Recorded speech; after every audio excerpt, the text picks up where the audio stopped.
Assalamualaikum warahmatullahi wabarakatuh dan salam sejahtera. Anda bersama dengan saya, Cikgu Dan, Cikgu Zuhairi dalam Santai Sains.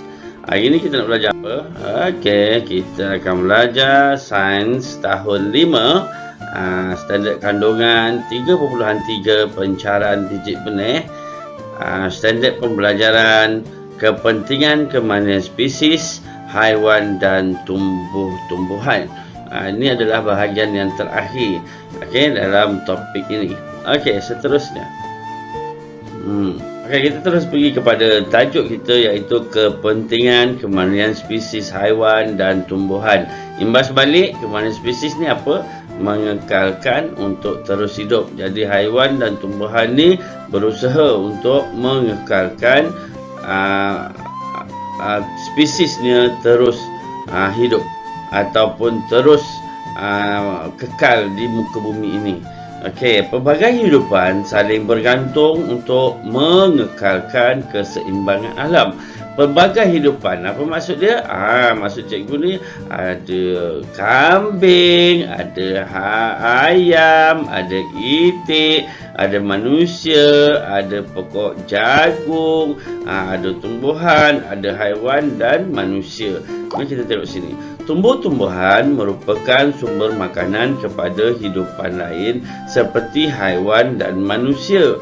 Haiwan dan manusia pula membekalkan baja atau nutrien kepada tumbuh-tumbuhan melalui proses perebutan, dan hanya sebahagian daripada najis haiwan dan manusia dapat dijadikan baja.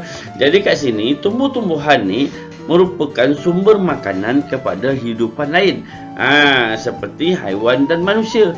Jadi manusia dan haiwan ni makan tumbuh-tumbuhan. Selain daripada sumber makanan, dia juga adalah sumber tenaga. Kita dah belajar baru ni kan.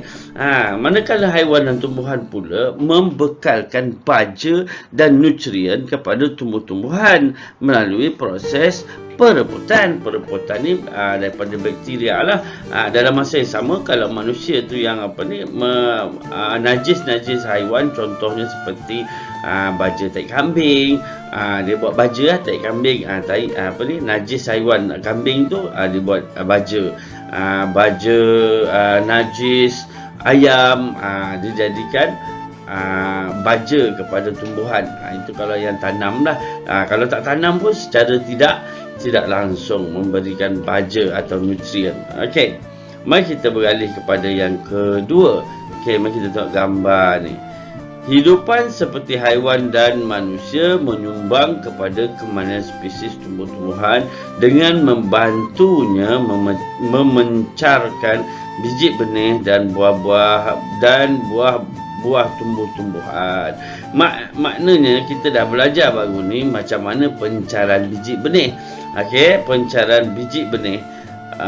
Jadi kat sini haiwan, maksudnya tumbuhan ni bergantung kepada haiwan. Bergantung pada haiwan juga untuk menyebarkan. Mana yang makan buah, lepas tu haiwan tu buang najis. Najis tu merupakan ada berserta dengan biji dia. Biji benih. Kamu biasa tak makan tembikai? Kalau kamu masih biasa makan tembikai, nanti kamu kalau sebelum kamu buang tu, biasa kamu akan ternampak najis yang kat dalam tu berserta ada terapung biji tembikai tersebut. Kenapa dia terapung tu? Sebab biji tembikai tu tak boleh dihadam oleh perut kita ni. Jadi akhirnya dia keluar melalui usus besar kan. Jadi sekarang ni biji benih tu macam tu lah. Macam haiwan, dia buang najis di merata-rata tempat. Jadi bila dia buang aja, adalah mana kalau dia makan biji lada, misalnya makan lada, ada biji lada tu keluar balik. Boleh keluar balik. Jadi itulah. Kalau makan pula macam mangga sebagainya, dia buang aja. Buang tu adalah proses menjauhkan, ataupun dengan kata lain pencarian biji benih. Dia jauh daripada induk supaya tumbuhan tersebut boleh hidup tanpa persaingan daripada induknya. Jadi maknanya saling berkait. Mari kita tengok yang ketiga. Yang ketiga pula, haiwan membina sarang daripada tumbuh-tumbuhan untuk mendapatkan perlindungan. Tumbuh-tumbuhan juga membekalkan oksigen kepada hidupan lain ketika proses fotosintesis. Haiwan bina sarang daripada tumbuh-tumbuhan. Ni macam ni kan. Dia ambil daripada tumbuh-tumbuhan kering, daun ni, burung ni, dia buat sarang. Berlatuk, dia korek, dia ketuk, paruh dia kuat, dia ketuk berlubang ni pokok ni, maka dia duduk dalam pokok tersebut. Jadi sebagai tempat perlindungan. Dalam masa yang sama, tumbuh-tumbuhan membekalkan oksigen kepada haiwan dan manusia melalui proses fotosintesis. Itu pasal kalau pagi-pagi rajin-rajin lah, kalau boleh lepas subuh tu keluar pergi dekat pokok yang berhampiran, pokok-pokok bunga ni, sebab ketika itu udara sangat segar. Jadi kita hirup udara segar dengan oksigen, tiada gangguan daripada anasir-anasir lain. Kalau dah masuk menjelang petang, tengah hari ataupun dah mula orang start enjin kereta, udara kita dah mula tercemar. Okey. Interaksi antara hidupan mengekalkan keseimbangan alam. Jadi mengekalkan keseimbangan alam. Apakah yang akan berlaku sekiranya tumbuh-tumbuhan tidak mampu memastikan keamanan spesiesnya? Cikgu nak kata kalaulah tumbuhan ni mati lah, tak ada satu pun yang boleh hidup, anda kata kan, apa yang akan jadi pada hidupan lain? Apa yang jadi? Dah tentu kita baru je belajar kan, bila tumbuhan tak ada, manalah sumber makanan pada haiwan atau manusia. Jadi tak ada sumber makanan, akhirnya semua meninggal. Tak disebut bahaya. Okey. Ini adalah daripada buku teks kamu. Kamu boleh rujuk buku teks kamu. Okey. Letupan lengai biji benih. Ini projek sains kita.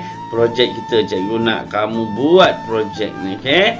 Hasilkan satu simulasi pencarian biji benih melalui mekanisme letupan dengan menggunakan corong turas, pensel yang tajam, pita pengukur, sebiji belon dan 100 gram manik.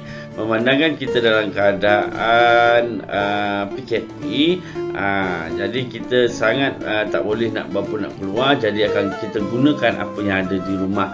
Okey, cikgu tak kisah kamu selain daripada manik, apa saja kamu boleh masukkan, biar benda yang kecil lah. Kalau tak ada, kamu ambil kertas, kamu gulung-gulung kecil. Jangan kecil sangat lah. Okey, buat macam manik tu, bulat. Kamu masukkan ke dalam belon ni. Masukkan berapa boleh yang banyak. Dan kemudian dah selesai tu, kamu tengok sini. Contohnya masukkan bahagian ujung corong ke dalam turas. Nak masuk corong. Kalau tak ada corong, boleh masukkan terus saja. Okey, kalau ada corong lagi baik. Masukkan semua. Kalau tak apa, ingat tak semestinya nak kena cari manik ni. Dalam keadaan sekarang ni susah nak dapat, jadi kita guna apa yang ada kat rumah. Okey, masukkan je. Kertas pun boleh, apa saja benda yang agak keras sikit lah. Okey, masukkan 100 gram manik. Okey, kalau ada manik boleh masuk manik, kalau tak ada masukkan je lah apa yang boleh dalam bekas belon dengan menggunakan corong turas. Okey, kemudian tiup belon sehingga besar dan ikat belon tersebut. Cucuk belon dengan menggunakan pensel yang tajam. Pen pun boleh, tak kisah, jangan pisau, sudah bahaya. Okey, kamu pegang, kamu duduk di satu kawasan, duduk setempat, sebab nanti dia kata apa? Ukur jarak manik yang tersebar dari tempat belon dipecahkan. Jadi kamu ambil, kamu ukurkan dia. Okey, kalau boleh guna tali pengukur lagi baik. Kalau tak ada, pakai pembaris pun boleh. Okey, pastikan kita nak tahu jauh jaraknya. Okey, dah penghujungnya.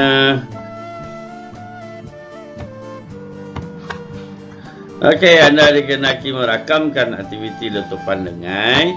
Kamu rakamkan aktiviti tersebut, kemudian dikongsikan dalam grup kelas untuk dibincangkan. Jadi cikgu harap kamu boleh buat ni secepat mungkin, kemudian kamu masukkan ke dalam grup untuk kita bincangkan. Jauh ke perginya, dekat ke perginya, bila dah letupan, apa yang berlaku pada biji manik tersebut.